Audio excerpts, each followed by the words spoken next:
Hello everyone, কেমন আছো তোমরা সবাই? সিংহরাজ ফিলে তোমাদেরকে স্বাগত জানাই। চলে এসেছি তোমাদের সাথে আবারও কিছু শেয়ার করতে। তো এই যে গাছটা দেখতে পাচ্ছ, এই গাছটার আমি নাম বলতে পারবো না, তবে এই গাছটা আমি কালকে এনেছিলাম। জানো তো, দুদিন আগে একটি হনুমান আমাদের বাড়ি থেকে এক কৌটো বিস্কুট নিয়ে চলে গেছিলো, আর তারপরে বিস্কুটগুলো খেয়ে কৌটোটা আমাদের বাড়িতে ফেলে গেছিলো। আর এই হচ্ছে সেই কৌটোটা। মা এই কৌটোটা আর কুড়োতে চায়নি, তবে আমি এই কৌটোটা কুড়িয়ে এনে এটাতে গাছ লাগাবো ভেবেছিলাম। তো প্রথমেই আমি দুটো কৌটোকে কেটে নিচ্ছি, যাতে আমি দুটো কৌটোতেই ভালো করে গাছ লাগাতে পারি। এই যে কৌটোটা, এই কৌটোটা যদি মিডিলে একটা ঢাকনা লাগিয়ে দিই, তাহলে এই কৌটোটাতেও গাছ লাগানো যাবে। আর তারপর এই গ্রো ব্যাগ থেকে গাছটাকে বের করে নেব।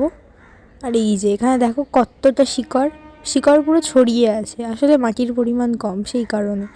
আচ্ছা, এই ফুলটার নাম কি তোমরা যদি কেউ জানো কমেন্ট করে জানিও তো। এবারে আমি ওই কৌটোটাতে আরও কিছুটা পরিমাণ মাটি দিয়ে উপর থেকে গাছটা বসিয়ে দেবো। আর তারপর এই যে গোড়াগুলো আছে, এই গোড়াগুলোতেও মাটি দিয়ে ফিল করে নেবো। এই গাছটা একটু বেঁকে গেছে, তাই লাগানোর সময় আমাকে ঠিক করে লাগাতে হবে, যাতে গাছটা বাঁকা না হয়। আর এই যে এখানে আমার কমপ্লিট গাছ লাগানো। তো এটাকে কোথায় রাখবো? এই যে এই জায়গাটাতে রাখি।